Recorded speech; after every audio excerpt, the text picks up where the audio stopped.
Hello, Chapter 1, Section 4, the Globalization of Agriculture.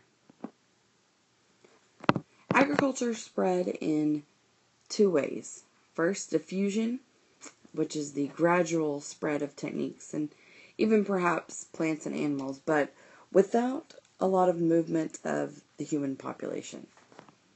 And the second way is through colonization or the migration of agricultural peoples. And often both processes were involved. Alright, first let's look at triumph and resistance. Along with the spread of agriculture came the spread of language and culture.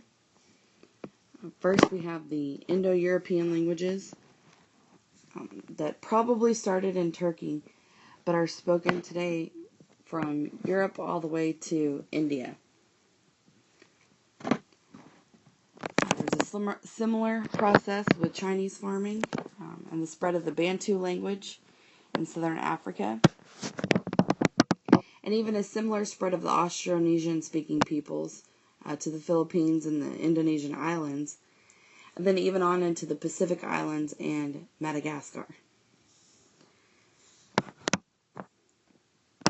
Now, the globalization of agriculture took about 10,000 years, but actually it didn't spread beyond its core region in New Guinea. It also didn't spread in a number of other regions, and it was even resisted where land was unsuitable for farming, which makes sense, or where there was a great natural abundance.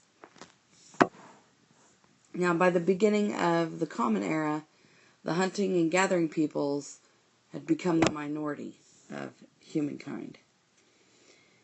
Now, diffusion and migration, with the spread of agriculture, spread by diffusion, that involves exposure and adoption.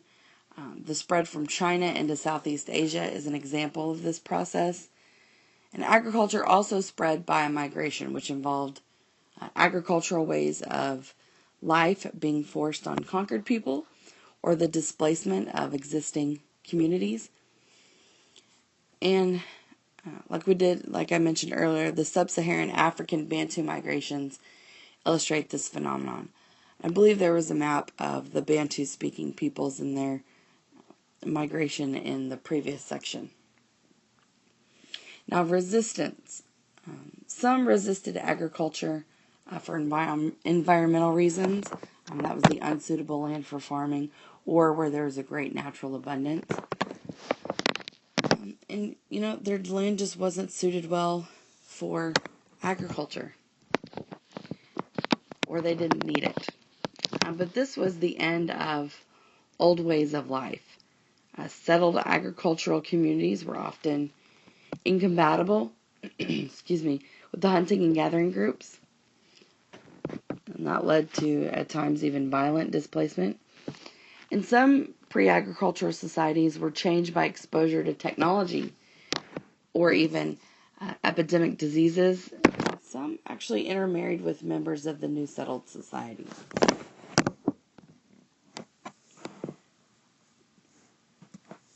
All right, the culture of agriculture.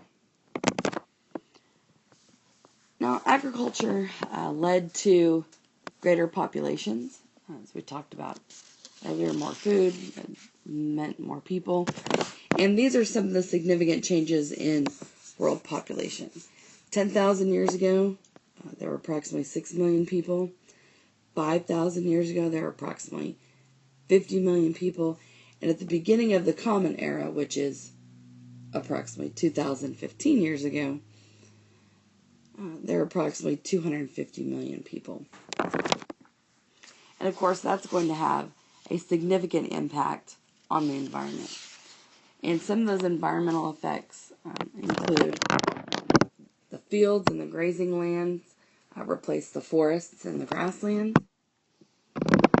And humans even modified the genetic composition of some plants and animals through their selection. And as civilizations formed, that brought even more intensive agriculture. So we have this dramatic increase in population, right, from 6 million to approximately 250 million in a matter of 12,000 years. And early, some of the early examples of the overuse of land are soil erosion, deforestation. Those are definitely some environmental impacts, and even negative health impacts. Agricultural life led to a shorter life expectancy, believe it or not. People had a shorter physical stature. They were plagued with tooth decay, anemia, and some even malnutrition. But a lot of that also is because of the transition to a different way of life, a completely different diet. And relying on a small number of crops and animals meant that these communities were also vulnerable to famine brought on by crop failure or drought. And so there was an intensive amount of more hard work because it didn't always improve life. And those new diseases also came from interaction with animals. Some of the animal diseases transferred to humans.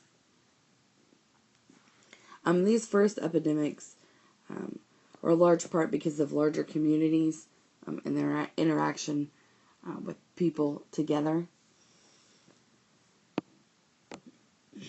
And there were also new constraints on human communities. Agricultural people settled in these permanent villages. And a great example is the case of Banpo in China, settled about 7,000 years ago. This is near present day, I believe it's Xi'an, China. It's Xian. There was an explosion of technological development, such as pottery, jewelry, weaponry, even tool making. And animals were used for secondary purposes like hides, wool, milking, and even transportation.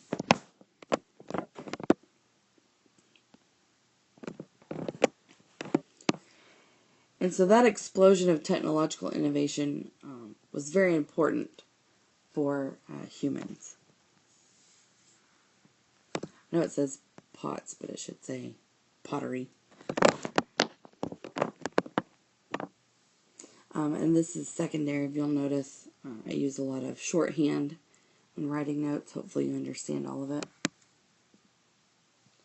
And those new uses for domesticated animals, like the secondary products revolution, it was very important because now diets are becoming, or even actually not becoming, but are even more varied than before, with the milking and using those animals for agricultural purposes, teaching them to plows and carts. But it's only available in the Eastern Hemisphere. Like we talked about earlier, the Americas lacked large mammals, or at least a great number of large mammals, for domestication. So this is only available in the Eastern Hemisphere. But also because of the cereal and the grain production in the Eastern Hemisphere, there became a widespread brewing of alcohol that emerged with the agricultural revolution. Wine and beer became common between 5400 BC and 4000 BC. As of course did rowdy behavior, debauchery and carousing among the aristocracy prompted an unsuccessful effort by one Chinese ruler to outlaw wine. Mesopotamians regarded beer as a symbol of civilization, even. And so, with the importance of cereal and grain, which led to the production of alcohol, and we've talked about the development of almost like a natural class system, the ones that eventually get more power, and the less egalitarian or equal societies, we see this form of aristocracy. Okay, and that is it for the culture of agriculture. And Section 4, the globalization of agriculture.